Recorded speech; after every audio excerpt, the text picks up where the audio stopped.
이어가겠습니다. 6장 23절부터 28절에 보면 솔로몬이 전 내소 안에 감람목으로 두 그룹을 제조합니다.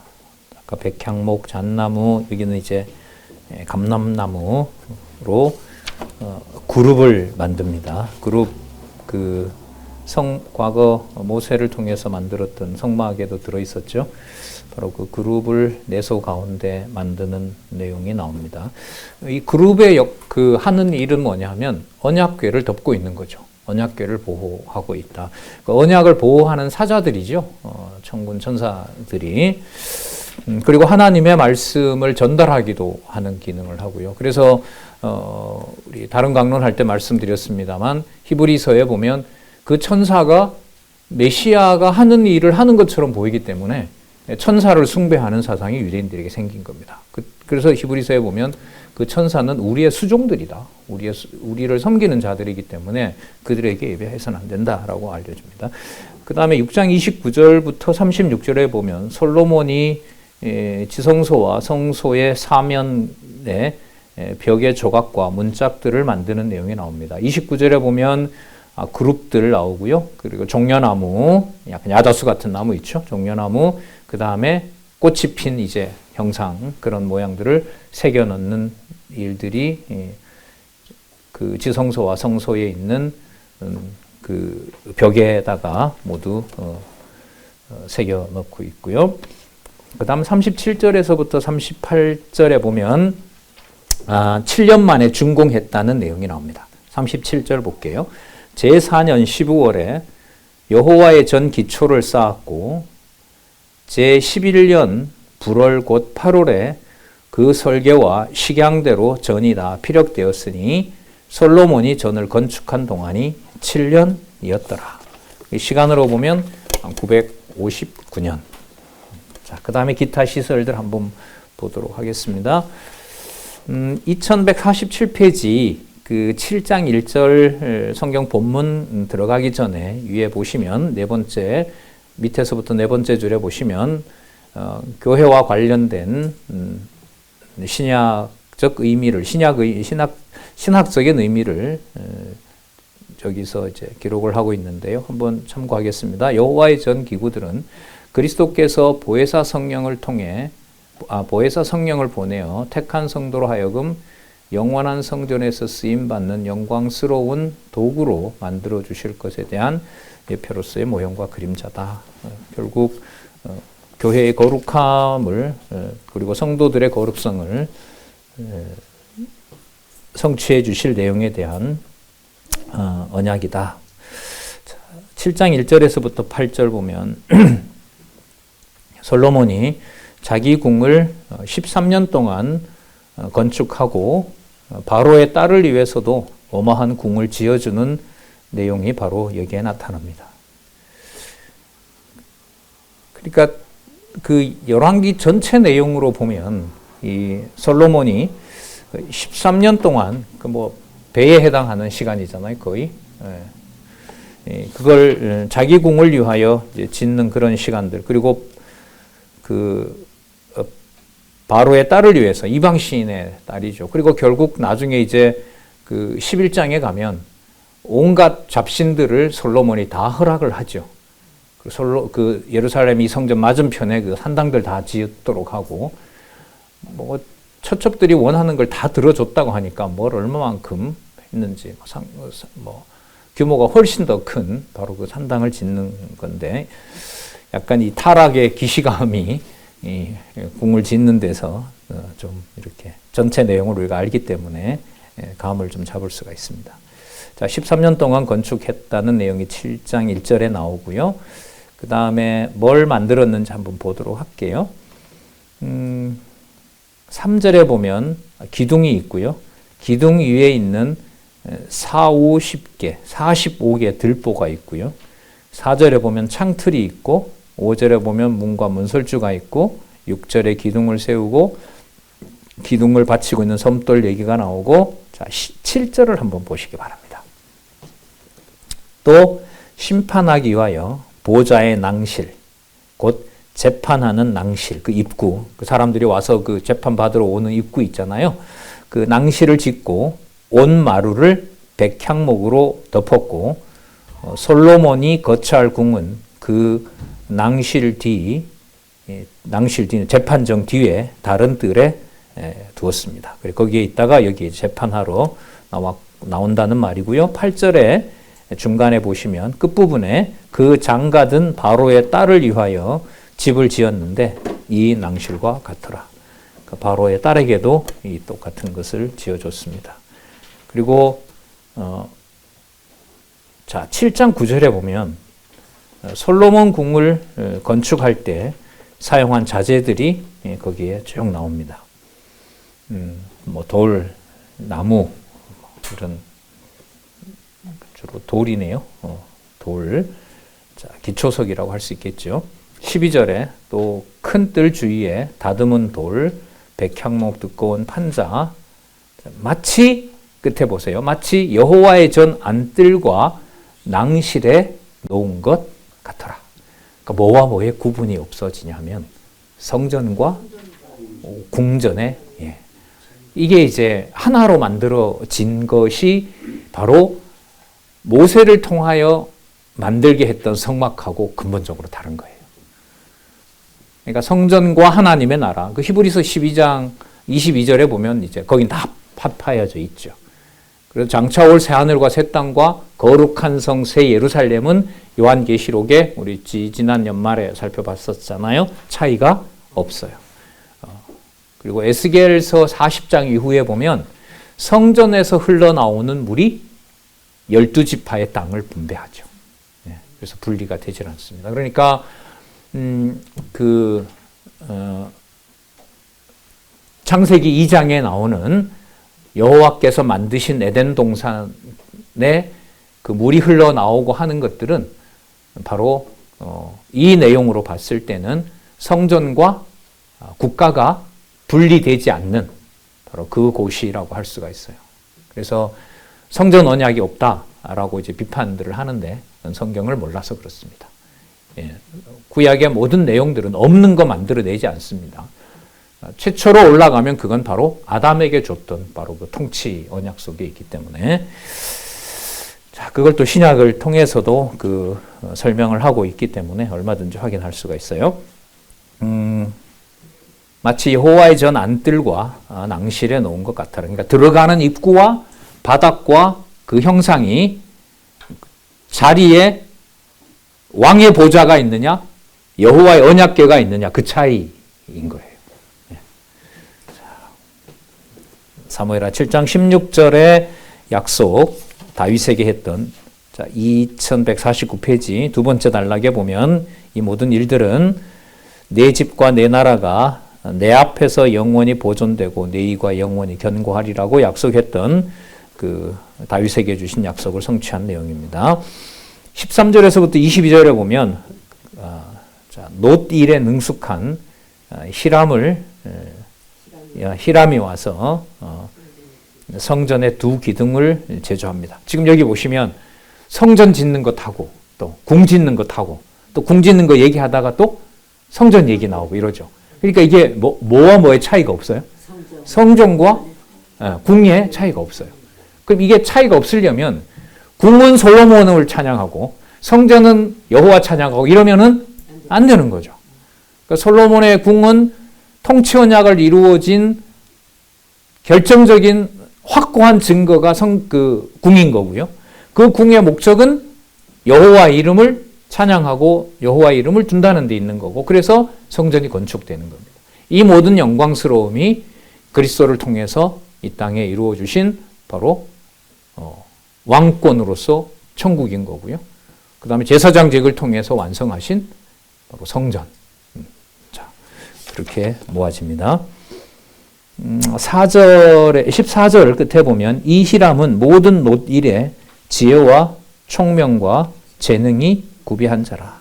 예. 자, 철을 잘 다루는 자로 소개를 하고 있고 15절에 보면 녹기둥 둘 만들었고요. 기둥 2개. 17절에 기둥 꼭대기에 머리 이렇게 기둥 올라가면 이렇게 받치도록 하잖아요. 그럴 때 보통 모양을 뭐 이렇게 양머리 모양도 하고, 우리 이호연 장로님 글 쓰는데 보면 그리스의 3대 양식 있잖아요. 뭐 이오니아식, 코린트식 뭐 그런 거. 자, 그런 모양인데 여기는 활짝 핀 꽃 모양으로, 주로 백합화죠. 백합화 모양으로 그렇게 바치도록 했다는 거. 18절에 보면 기둥 나오고요. 19절에 보면 낭실 기둥 꼭대기에 머리에 네 규빗은 자 백합화 모양으로 만들었고요. 21절에 두 기둥을 전에 낭실 앞에 세웠고 기둥에다가 야긴과 보아스라고 썼습니다. 자, 야긴과 보아스 여기서 설명하고 있습니다. 야긴이라는 뜻은 그가 세운다. 여호와께서 세우신다. 그 다음에 보아스는 뭐뭐의 힘으로, 또 다르게 말씀드리면 빠른 속도로, 이런 뜻입니다. 그러니까 여호와께서 약속하신 대로 지체하지 않고 반드시 이루신다. 그런 의미가 바로 야긴과 보아스다. 여호와의 언약하신 바를 여호와께서 반드시 이루신다. 그런 의미가 바로 이 이름에 들어 있습니다. 23절부터 26절까지 두로에서 온 히람이 바다 큰 물통이죠. 큰 물통을 부어 식양을 따라 만드는 내용들이 나타나 있습니다. 특징은 25절에 보면 그 바다를 12마리의 소가 바치는, 동서남북으로 3마리씩 그렇게 이제 바치고 있다고 할 수 있습니다. 자, 신학적 의미를 소를 통해서 희생 제물을 드리는, 그 번제 드릴 때 소도 송아지잖아요, 그죠? 송아지를 통해서 제사 드리도록 하는 내용과 관계가 있습니다. 자, 그리고 그 규모도 나와 있고요. 26절에 2,000밭인데 거기 44,000리터니까 굉장히 크죠. 그리고 27절에서부터 39절에 보면 그 히람이 노스로 받침과 물두멍을 양식대로 만드는 내용이 나옵니다. 27절에 노스로 받침열 만드는 게 나오고요. 29절에 이게 그 변죽이 뭐냐 하면 틀입니다. 그러니까 이제 받침을 만드는데 받침 외곽이 그 틀이 있고 그 안에 모양이 또 있는데 29절에 보면 그 변죽 가운데 있는 판, 그러니까 틀 안에 있는 모습들이 테두리와 그 다음에 이제 그 틀을 돌아가면서 장식이 되어 있는데, 29절에 보면 변죽 가운데 판에는 사자와 소와 그룹들이 있고, 또 변죽 위에는, 틀 위에는 놓은 자리가 있고, 사자와 소 아래는 화환 모양이 있으며, 그 받침에 각각 네 놋바퀴와 노축과 받침 네 발 밑에는 어깨 같은 것이 있으며, 그 어깨 같은 것은 물두멍, 물대야죠. 밑편에 부어 만들었더라. 이게 서로 받침하고 물두멍하고 그런 것들을 정교하게 받치고 있는 모습으로 만든 내용이 거기에 나옵니다. 그 다음에 32절에 보시면 네 바퀴 옆판에 어떻게 나와 있고요. 33절에 보면 그 바퀴의 제도는 병거 바퀴의 제도 같은데 그 축과 태와 살과 통이 다 부어 만든 것이고, 이게 그러니까 부어 만든다라는 말은 이게 전부 한 세트인 거죠. 그리고 이 물두멍을 또 옮겨야 되니까 거기 바퀴가 있는 거고.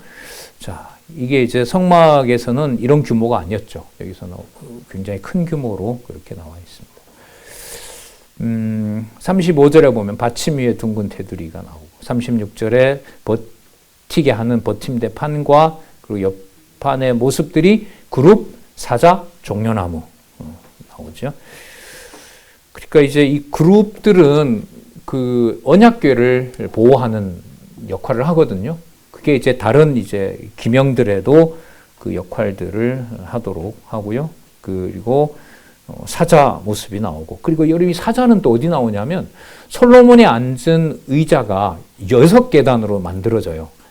그 솔로몬이 올라가려면 6계단 올라가서 그 왕자에 앉는데 팔걸이에 전부 뭘 만들어 놨냐면 사자를 만들어 놓았어요. 그러니까 이게 만든 모습이 그 자기가 앉는 보좌를 성전에 있는 모습하고 유사하게 만들어 놨다는 게 지금 이 특징이라고 할 수 있습니다. 이 37절에 보면 이와 같이 받침열을 만들었는데 그 부어 만든 법과 척수와 식양을 다 동일하게 하였더라. 다음에 39절에 보면 그 받침 5은 전 우편에 두었고 5은 전 좌편에 두었고 전 우편 동남에는 그 바다 대야를 두었더라. 자, 거기에 대한 신학적 해석들을 교회와 연관해서 쭉 설명하고 있는 내용이 2154페이지에 나옵니다. 자, 이렇게 해서 히람은 솔로몬 왕을 위해서 모든 것을 계획대로 전부 완성하는 내용이 그 다음 내용에 나옵니다. 40절 히람이 또 물두멍과 물대야와 부삽과 대접들을 만들었더라. 이건 제사 지낼 때 사용하는 기구들이잖아요. 이와 같이 히람이 솔로몬 왕을 위하여 여호와의 전에 모든 일을 마쳤다. 그 다음에 또 한 번 45절 속과 부삽과 대접들이라. 히람이 솔로몬 왕을 위하여 여호와의 전에 이 모든 그릇을 빛난 놋으로 만들었더라. 왕이 요단 평지에서 숫꽃과 사르단 사이에 차진 흙에 그것들을 부어내었더라. 기구가 심이 많으므로 솔로몬이 다 달지 아니하고 두었으니 그 놋 중수를 능히 측량할 수 없었더라. 모든 어떤 국가의 힘이 전부 성전을 만드는 일에, 그리고 그 성전을 통해서 통치하는 솔로몬의 그 왕궁에 집중해서 만들어졌다고 할 수가 있습니다. 그 다음에 48절에서부터 51절 금으로 만든 기구들을 전 곳간에다 보관했다라는 말씀이 나오는데 51절 솔로몬 왕이 여호와의 전을 위하여 만든 모든 것을 마친지라. 이에 솔로몬이 그 붙인 다윗의 드린 물건 곧 은과 금과 기구들을 가져다가 여호와의 전 곳간에 두었더라. 다윗이 나사로 보면 볼트도 만들어 놓고 너트도 만들어 놨어요. 돌리기만 하면 되는데 여호와께서는 너 돌리지 마. 이거는 솔로몬이 돌려서 맞출 거야. 그래서 정해 놓은 그 시간까지, 방식까지 준비해 놓은 거. 그래서 우리 준비라는 말 다시 한번 확인하도록 하겠습니다. 그러니까 여호와 하나님의 이름을, 여호와의 이름을 부르기에 최적의 준비를 하는 게 각자 처한 시간과 그때 그 자리 그런 모양으로 있는 것이 바로 여러분들과 저에게 바로 이 다윗을 통해서 준비해 놓은 준비해 놓은 것을 솔로몬을 통해서 성전을 완성하는 것하고 연관이 되는 거죠. 이 두 가지를 빼고는 이 두 가지가 합하여진 이 실체가 바로 교회이기 때문에 거기에는 반드시 솔로몬에게 지혜와 총명을 준 대로 하나님 기준의 선악 판단이 일어나는 통치가 살아있는 거고요. 그러니까 우리 일상사는 그리스도의 말씀에 의해서 하나님 기준의 선과 악을 선명하게 갈라주는 거예요. 거기에 지혜가 없으면 내 좋은 게 선이고 내 싫은 게 악이라는 그야말로 선악을 아는 일에 하나님과 같이 되는 삶인 거고요. 그리고 그 판단을 이건 내가 잘 내린 것이다 라고 한다면 성전 제사로 이어질 수가 없죠. 그래서 그 두 가지를 그리스도께서는 왕직을 가지고 또 제사직을 완성하심으로 다 법에 따라서 선지직이잖아요. 이 3직으로 완결하시는 내용이 바로 마태복음으로 이어진다고 보시면 돼요. 자, 솔로몬 왕의 기도를 한번 보도록 하겠습니다. 솔로몬이 다윗성에서 언약궤를 지성소로 가지고 옵니다. 다 지었으니까. 이에 솔로몬이 여호와의 언약궤를 다윗성 곧 시온에서 메어 올리고자 하여 이스라엘 장로들, 모든 지파, 두목들, 족장들에게 연락을 합니다. 거기 보면 7월 절기에 7월 달에 절기가 많이 들어있죠. 대속죄일로 7월 달에 있는 것이고요. 6절로 가보겠습니다. 제사장들이 여호와의 언약궤를 그 처소로 메어 드렸으니 곧 내전 지성소 그룹들의 날개 아래라. 자, 여기다가 두려고 준비했던 거죠. 9절. 궤 안에는 두 돌파 내에 아무것도 없으니. 자, 쌍난 지팡이라든지 만나 항아리는 없어요. 없으니 이것은 이스라엘 자손이 애굽 땅에서 나온 후 여호와께서 저희와 언약을 세우실 때에 모세가 호렙에서 그 안에 넣은 것이었더라. 아까 그게 480년이라 그랬으니까요. 자, 그 전에 있었던 언약이 지금 성취된다는 것을 여호와의 언약궤를 지성소에 가져오는 이 사건과 연관을 시키고 있습니다. 10절 같이 보겠습니다. 시작. 제사장이 성소에서 나올 때 구름이 여호와의 전에 가득하매 제사장이 그 구름으로 인하여 능히 서서 섬기지 못하였으니 이는 여호와의 영광이 여호와의 전에 가득함이라. 가득함이었더라. 이거는 뭐 신약의 이 말씀들이 많이 나오죠. 그리고 마지막 그 계시록 21장에 가면 사도 요한에게 성전을 탁 보여줬는데 건물이 없어요. 이 화려한 것들이 없어요. 거기에는 어린 양과 여호와의 영광이 가득하더라. 그럼 이걸 이 땅의 실체로 보여주는 것이 바로 그리스도의 몸된 교회죠. 그리스도의 몸된 교회 다음에 그리스도의 몸된 교회는 구약의 이 솔로몬의 왕궁과 성전의 성취거든요. 예수님께서도 하나님 나라는 나와 내가 통치하는 하나님의 나라 천국은 솔로몬의 그 영광과도 좋게 비교할 수가 없다. 이 통치권과 여호와를 찬양하는 이 성전의 이 놀라운 일이 하나님의 말씀을 바탕으로 지어져 가고 또 이미 완성되었지만 이 땅에서 시간 세계 속에서 그때마다 하나님의 백성들에게 그 통치권이 드러나는 것이 바로 신약교회의 삶이고요. 그로 인해 신약에서 성령께서 오셔서 교회를 세우시고 마지막 승리할 때까지 최종적으로 여호와의 영광이 여기 나타난 대로 여호와의 영광이 전에 가득할 때까지 그 실체를 소망하게 한다. 이게 교회의 역사이고 신앙생활의 본질이라고 할 수가 있겠죠. 자, 솔로몬이 언약을 이루어 주신 하나님 여호와를 송축하는 내용이 그 다음에 나오는데 15절부터 볼게요. 왕이 가로되 이스라엘 하나님 여호와를 송축할지로다. 자, 같이 한번 읽어보겠습니다. 시작. 여호와께서 그 입으로 나의 붙인 다윗에게 말씀하신 것을 이제 그 손으로 이루셨도다. 자, 주어 여호와께서 동사 이루셨도다. 그러면 언약한 대로 성취하는 주어는 누구냐 하면 여호와께서예요. 언약하셨으므로 여호와께서 성취하시는 거예요. 자, 설명을 16절부터 더 보겠습니다. 여호와께 이제 그 손으로 이루셨더라고 하면서 솔로몬은 그 말씀을 여호와께서 이미 약속하셨기 때문에 그렇습니다. 근거를 제시합니다. 여호와의 말씀이죠. 내가는 여호와이죠. 내가 내 백성 이스라엘을 애굽에서 인도하여 낸 날부터 내 이름을 둘 만한 집을 건축하기 위하여. 여러분 이게 그리스도가 말씀하신 천국이에요. 마태복음의 천국인 거고 누가복음의 하나님 나라인 거고 사도행전부터는 교회인 거고 장차 완성될 또 완전히 드러날 거룩한 성 새 예루살렘 새 하늘과 새 땅 그 개념들 그리고 히브리서 12장 22절에 한 8가지 개념으로 소개되는 하늘에 있는 거기 장자 자손 언약 관련되죠.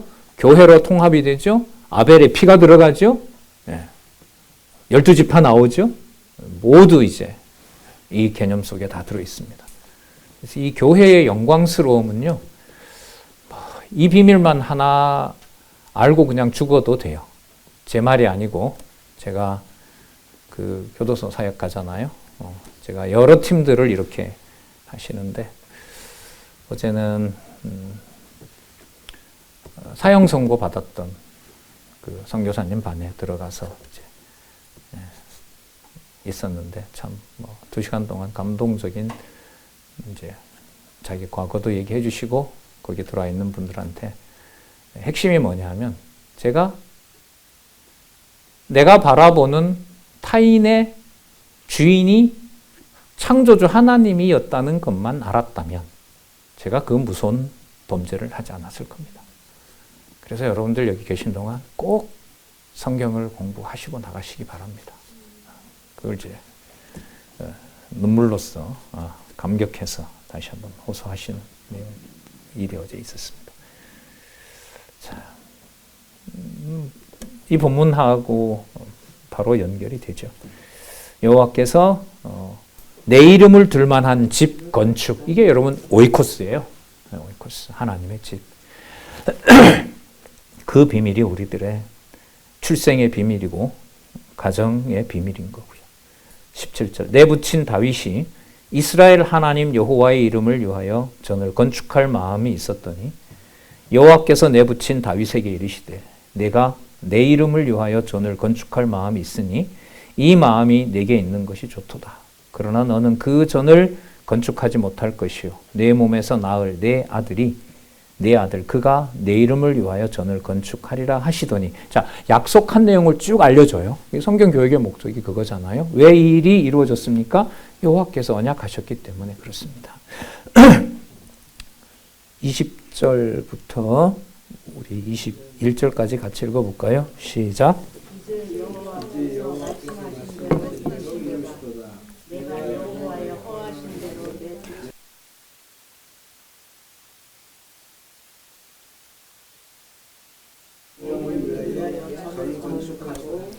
내가 또 그곳에 우리 열조를 애굽 땅에서 인도하여 내실 때에 저희와 세우신 바 여호와의 언약 넣은 궤를 위하여 한 처소를 설치하였노라. 여호와의 궤가 여러분 보고 계신 하나님의 말씀이에요. 그럼 이 하나님의 말씀이 성전 안에 있잖아요. 그러면 지금 교회 역사에 가장 중요한 여호와의 살아계신 증거는 뭐냐면 이 말씀을 담아두기에, 이 말씀을 보존하기에 가장 좋은 상황이 지금 여러분들과 저에게 일어나는 거예요. 이 방식은 나한테 마음에 안 들어. 이건 우리 중심인 거예요.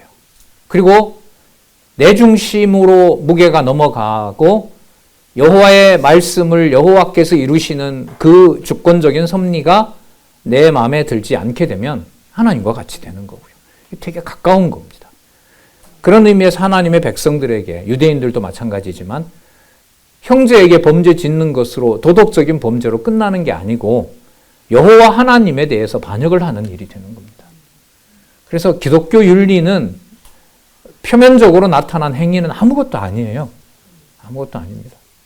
그 교도소 가서 그런 좀 겪어보고 하니까 이게 더 나와요. 거기 있는 분들도 본인들이 어쨌든 형사적인 어떤 그 처벌을 받고 그 안에 와 있지만은 말씀을 점점 깨달으면서 내가 가진 이 조건을 넘어서는 이 하나님 말씀에, 그래서 내가 여기에 와 있구나라는 결론들을 내리는 걸 보면은요, 하나님께서 잡아주고 계신 거죠. 그러나 밖에 있으면서도 이 말씀을 이렇게 공급받고 하면서도 내 자신이 그리스도의 통치를 이런 식으로 받는다는 게 그 믿음을 주지 않으면 거기가 바로 심판받는 곳이죠. 그래서 성전과 여기 보시면 보좌가, 왕의 보좌와 하나님의 말씀이 구분되질 않고 동시에 성취가 되는 거예요. 그렇다면 잘 보세요. 앞으로 이탈된 왕조가 전부 망하잖아요. 망하는 게 외부에서 보면 아수르가 멸망을 시켰고 바벨론이 멸망시킨 것처럼 보이지만 성전과 왕의 보좌가 분리되지 않는다고 본다면은 바벨론과 아수르가 멸망시킨 것이 아니라 하나님의 말씀의 법에 의해서 나라가 통치당하는 거예요. 그러니까 누구 이름이 살아있다?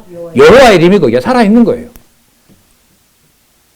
그래서 그리스도가 죽는 것이 하나님이 정한 법에 따라서 아들이 순종한 거기 때문에 그 자리에 그리스도가 육의 몸으로 죽으셨다는 것은 그 죽으셨다 해도 바벨론에 의해서 이 성전이 멸망했다 해도 여호와의 통치가 더 드러난 거지 여호와의 통치가 축소되거나 여호와의 권능이 약화된 게 아니에요.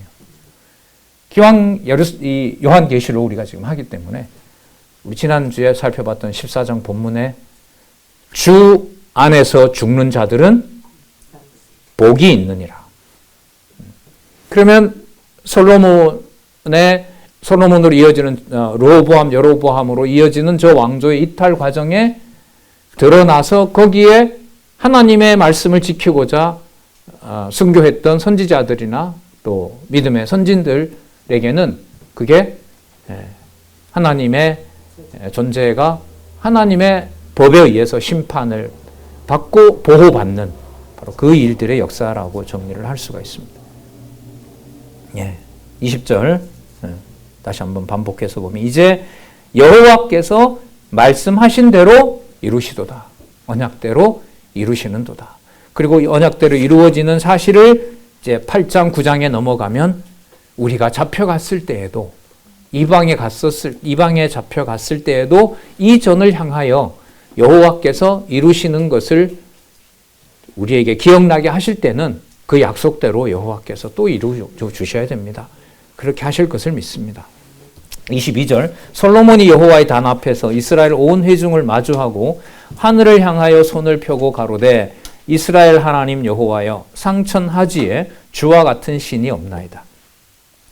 주께서는 온 마음으로 주의 앞에서 행하는 종들에게 언약을 지키시고 은혜를 베푸시나이다. 여기서 언약과 은혜는 이제는 우리에게 어떤 좋고 유리한 것으로 이렇게 연결시킬 게 없습니다.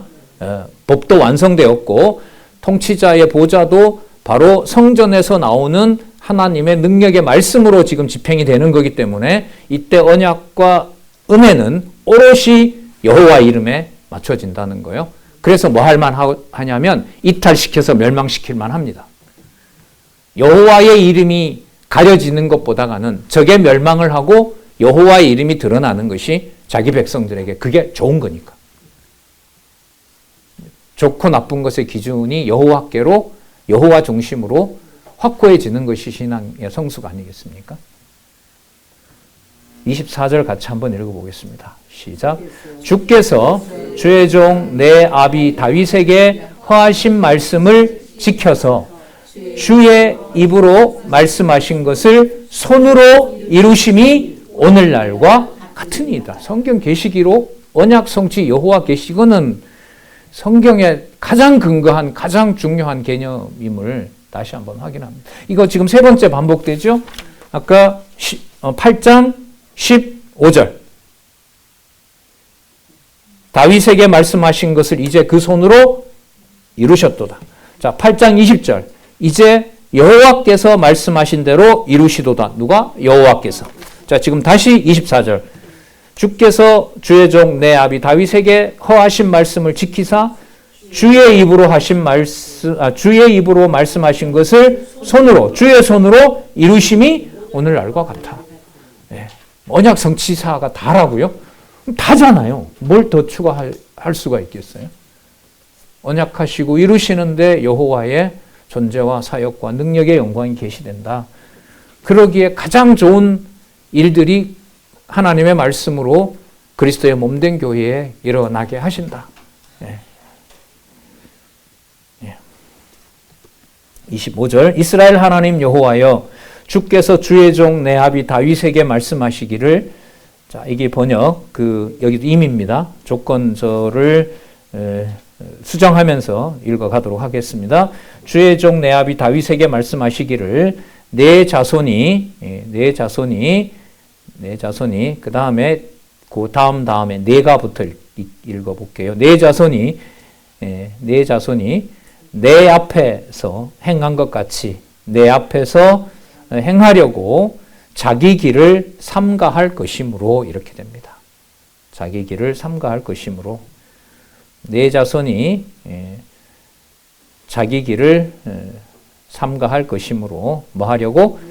내 앞에서 행한 것 같이 내 앞에서 행하려고 내가 내 앞에서 행한 것 같이 내 앞에서 행하려고 이렇게 됩니다. 그래서 조심할 것이므로 자 이스라엘 위에 앉을 사람이 내게로 쫓아나서 내 앞에서 끊어지지 아니하리라 하셨다. 그러니까 과거에 다윗에게 약속했던 것을 다시 반복하는 거예요. 그 구문 그대로 앞부분에 있고요. 거기서도 이제 개역 성경은 조건문으로 해석했는데 조건문이 아니고 뭐뭐 할 때, 뭐뭐 할 것이므로 이렇게 되는 겁니다. 그리고 그 일을 열왕기에서는 이루시는 내용이 복도 있지만 반드시 뭐도 있다? 저주도 있다. 왜? 심판하는 보좌가 있기 때문에. 예. 자, 자, 이제 다윗을 위하여 그 허하신 말씀을 지키시옵소서. 언약하신 대로 이루시옵소서. 26절 읽어보겠습니다. 시작. 그런즉 이스라엘 하나님이여 원컨대 주는 주의 종 내 아비 다윗에게 하신 말씀이 확실하게 하옵소서. 기도는 약속을 구하는 것이다. 기도는 약속을 구하게 하는 것이다. 자, 그리고 이 2164페이지는 저는 아까 뭐 할 때라고 했는데 더 강하게 하려면 봐라. 자, 분명하지 않느냐. 이런 이제 접속사를 넣어서 번역한 부분을 소개하고 있습니다. 자, 8장 27절에서부터 30절 전을 향해 드리는 기도를 들으실 것, 하늘에서 들으실 것을 여호와께 간구하는 내용이 나옵니다. 27절 하나님이 참으로 땅에 거하시리이까 하늘과 하늘들의 하늘들이라도 주를 용납지 못하겠거든. 3층천 나오잖아요. 나중에 사도 바울도 이 하늘을 이렇게 거론합니다. 하물며 내가 건축한 이 전이 오리이까. 그러니까 이 전을 영광스럽게 지었다고 해서 여기에 여호와가 갇히는 것은 아닙니다. 예. 자, 28절 그러나 나의 하나님 여호와여 종의 기도와 간구를 돌아보시며 종이 오늘날 주의 앞에서 부르짖음과 비는 기도를 들으시옵소서. 29절 같이 보겠습니다. 시작. 주께서 전에 말씀하시기를 내 이름이 거기 있으라 하신 곳 이 전을 향하여 주의 눈이 주야로 보옵시며 종이 이곳을 향하여 비는 기도를 들으시옵소서. 언약한 대로 간구하는 내용이 나옵니다. 30절 종과 주의 백성이 이스라엘이 이곳을 향하여 기도할 때에 주는 그 간구함을 들으시되 주의 계신 곳 하늘에서 들으시고 들으시사 뭐하여 사하여 주옵소서. 이제 사하는 것의 본질은 여호와 하나님의 이름을 지우지 마십시오. 이렇게 궁극적으로 초점을 맞추는 게 좋습니다. 안 끌려가게 해주세요. 더 안 맞게 해주세요. 제국에서 벗어나게 해주세요. 이건 이제 솔로몬의 성전이 완성되면서 이제는 그 기도는 맞지 않아요. 이 말을 왜 강조하느냐? 열왕기 다음에 여러분 뭐가 나오냐 하면 역대기 나오죠. 역대기 나오면서 역대기 1장 1절에 아담이 나오죠. 그럼 아담에게 약속했던 내용의 본질은 바로 여호와의 이름을 아담을 통해서 완성하는 것이었어요. 자, 그러면 여기에서 사하여 달라라고 하는 것은 뭐 우리에게 유리한 방향으로 사해 달라는 게 아니고 지금 보시는 것처럼 여호와의 이름을 우리들로부터 벗어나지 않도록 사라지지 않도록 하나님 맞을 각오는 되어 있사오니 그리스도로 말하면 제가 아버지가 정하신 대로 죽을 준비를 제가 하고 있사오니 그 아버지의 이름이 항상 저에게 계시기를 원하옵나이다. 그래서 아버지의 뜻을 이루시기를 바랍니다. 그 기도라고 할 수 있겠죠.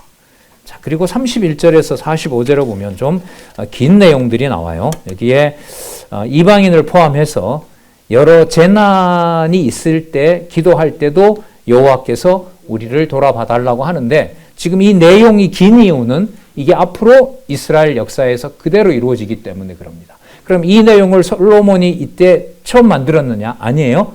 이미 여호수아서에서 그 다음에 앞에 신명기서에서 그리고 레위기서에서 더 나아가면 앞에 구조에서 보면 창세기 1장 28절과 2장 15절에 먹는 날에는 죽으리라는 구조에서 그걸 지금 다윗이 통치 언약을 이루신 이 상황에서 성전으로부터 성전의 지배를 받는 솔로몬의 통치권이 다윗 왕조의 통치권이 성전에 계시는 여호와의 말씀에 따라서 심판을 받되 여호와의 이름은 사라지지 않을 것을 두고 8장 31절에서부터 45절에 약속하고 간구하는 내용이라고 보시면 돼요. 그럼 간구는 이 나라 잘 보호해 주세요. 그게 아니에요.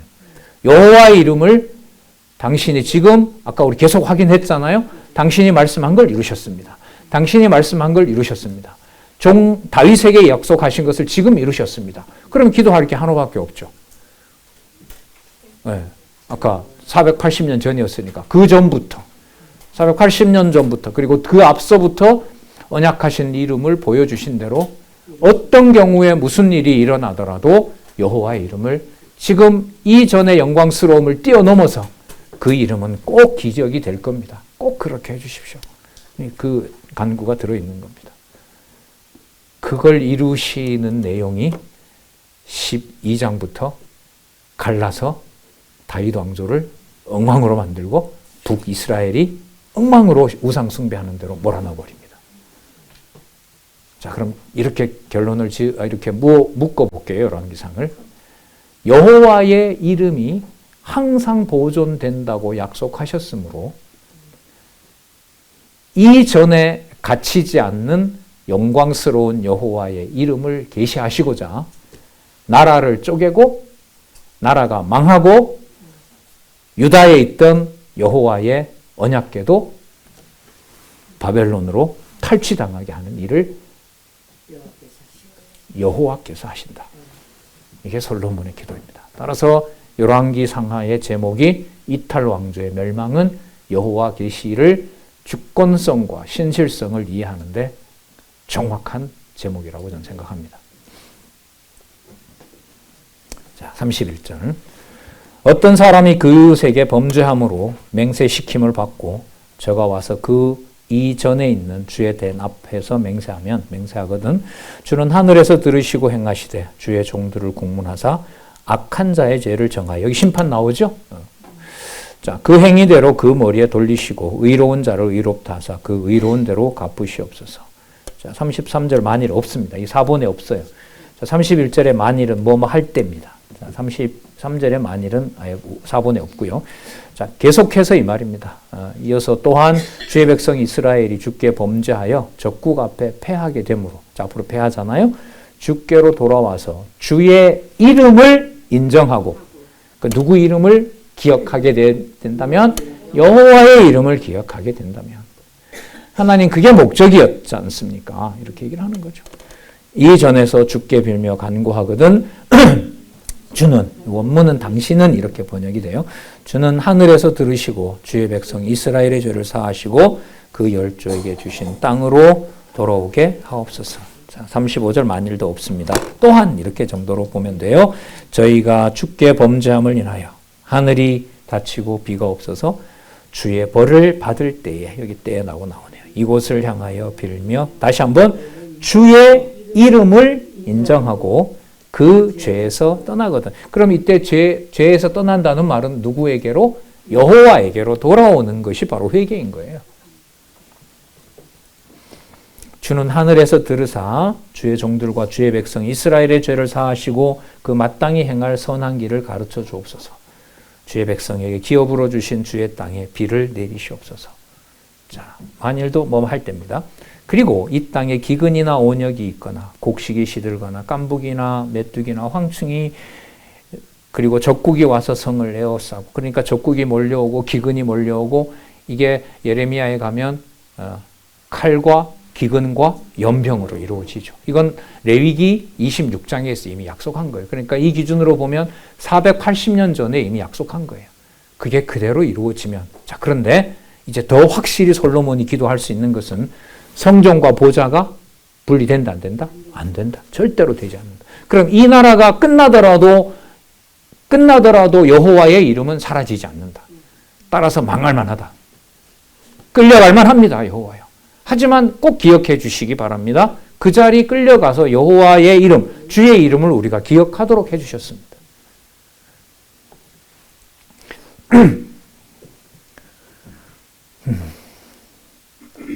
39절. 주는 계신 곳 하늘에서 들으시고 사유하시며 각 사람의 마음을 아시오니 그 모든 행위대로 행하사 갚으시옵소서. 주만 홀로 인생의 마음을 다 아심이니이다. 자, 그리하시면, 자, 이게 그리하시면 보다가 이게 왜냐하면이에요. 뭐뭐 하기 위하여. 왜 그러냐 하면 다음과 같은 것이 목적이기 때문에 그렇습니다. 다음과 같은 것을 의도하셨기 때문에 그렇습니다. 이렇게 되는 거예요. 자, 왜냐하면 저희가 주께서 우리 열조에게 주신 땅에서 사는 동안에 항상 주를 경외하도록 하기 위함입니다. 이렇게 됩니다. 주의 경외, 여호와 이름 경외. 경외 잘 아시죠? 두렵고 떨리는 마음. 그게 지금 심판 받는 상황에 생기는, 또 깨닫게 되는 것이 바로 여호와를 경외하게 된다는 겁니다. 자, 41절. 주의 백성 이스라엘, 또 나오네요. 또. 요게 아까 만일을 이 또로 놓으면 돼요. 또 주의 백성 이스라엘에 속하지 아니한 자, 곧 주의 이름을 위하여 먼 지방에서 온 누구라도? 이방인이라도. 저희가 주의 광대한 이름과 주의 능한 손과 주의 표심팔의 소문을 듣고 와서 이전을 향하여 누구 이름을 부르거든? 누가? 이방인이. 자, 역사적 사실 여러분들 알고 있는 거 소개를 할게요. 바벨론의 느부갓네살이 와서, 아수르부터, 아수르의 사네립이 와서 사네립의 부하가 사마리아를 포위하고 또 나중에 예루살렘도 포위하죠. 히스기야 때. 그때 누구 이름을 능욕하냐 하면 여호와의 이름을 능욕합니다. 거기는. 그래서 그 아수르는 나중에 바벨론에 의해서 멸망을 받습니다. 느부갓네살이 시드기야 보고 항복하라 할 때 이 일은 여호와께로부터 비롯된 거기 때문에 너 반항하지 말고 그대로 순복하고 끌려가자. 그걸 예레미야도 권하고 에스겔도 권합니다. 반항하지 마라. 끌려가자 그냥. 그러면 백성들은 저거 반역자라 그러고 죽이려고 하죠. 그럼 이방 왕들의 입에서 누구 말이 나오냐 하면 이 일의 시작과 끝은 여호와에게 있다. 애굽으로도 도망가지 말고 반역도 하지 말고 나랑 같이 가자. 느부갓네살이 그러잖아요. 그리고 잡아가서 느부갓네살 앞에 다니엘이 이 일이 여호와께로 된 거라 그러니까 느부갓네살이 자기는 이미 다 가져온 거죠. 포로 다 잡아오고 기명도 다 갖다가 성전 기명도 바벨론 곳간에다 갖다 놓고 다곤 신전인가요? 거기다 갖다 놓은 터라 또 다니엘을 통해서 그 일을 그 친구들 셋도 살아나고 하는 일들을 본단 말이죠. 그 경배하지 않았어도 풀목불에 던져지는 것은 자기 그 신하들이었잖아요. 그 입에서 느부갓네살 입에서 뭐라고 고백을 하게 되냐면 너가 믿는 여호와가 살아계신 게 맞다. 이자만 그러는가요? 바벨론을 침략하고 이스라엘 유대 백성들을 가나안으로 돌아가라고 명을 내렸던 메데파서의 첫 번째 왕 고레스. 돌아가서 전지어라. 모든 걸 내가 다 제공하겠다. 누구 기도가 성취된 거냐면 솔로몬의 이 기도가 성취되는 겁니다. 이방권 이거 말할 것도 없고요. 그리고 이사야 53장에 그 고레스는 선지직과 왕직과 제사장직을 모두가 가지고 있는 이방 출신으로 메시아를 참 놀랍죠. 그 자리에 솔로몬보다 더 뛰어난 왕이 들어와야 되는데 그렇지 않아요. 거기는 이방 왕 고레스가 들어옵니다. 역사적으로 헬라 제국의 알렉산더는 예루살렘에 와서 예루살렘만 여호와라는 신을 섬기도록 허락해 주죠.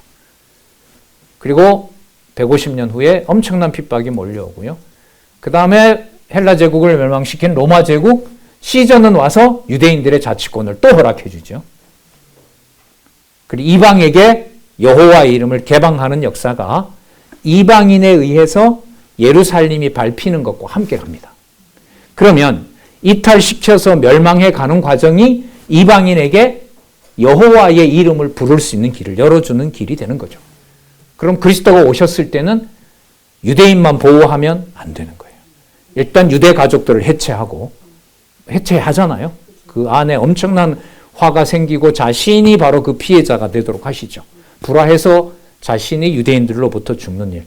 그 방법이 십자가의 달리심으로 모든 이방인들도 예수님 오셨을 때 이방인 많이 만나잖아요. 그 이방인들이 바로 여호와의 이름을 부를 수 있도록 개방하는 과정이다. 이게 솔로몬의 기도의 핵심입니다. 그렇게 해서 목적은 아까 40절에 항상 주를 이방이나 유대나 경외하도록. 41절 또 주의 백성 이스라엘에 속하지 아니한 자 곧 주의 이름을 위하여 먼 지방에서 온 이방인이라도 저희가 주의 광대한 이름과 주의 능한 손과 주의 표심팔의 소문을 듣고 와서 이전을 향하여 기도하거든 주는 계신 곳 하늘에서 들으시고 무릇 이방인이 주께 부르짖는 대로 이루사 땅의 만민으로 주의 이름을 알고 주의 백성 이스라엘처럼 경외하게 하옵시며 또 내가 건축한 이전을 주의 이름으로 일컫는 줄을 알게 하옵소서. 따라서 이 역사는 이탈해서 멸망하는 역사와 이방인이 여호와를 받아들이는 것과 일치시킨다. 그래서 역대기 1장 1절에 누구 이름이 나온다? 아담 이름이 나오면서 유대든 이방인이든 아담에게 약속했던 자손 땅 통치 언약이 하나님을 섬기는 이름으로 성전까지 완공함으로써 성취된다. 할렐루야. 이럴 때 아멘 하셔야 돼요. 훈련 좀 합시다. 손님들 모셔와서 힘이 들어서. 자, 여호와께서는 약속대로 이루십니다. 할렐루야. 그렇죠. 아멘. 그렇게 하시면 돼요. 네. 어휴, 시간이 3분 지났네요. 네. 좀 쉬시고요. 12시 10분에 44절 보면서 그 다음 단락으로 넘어가시면 좋겠습니다. 네.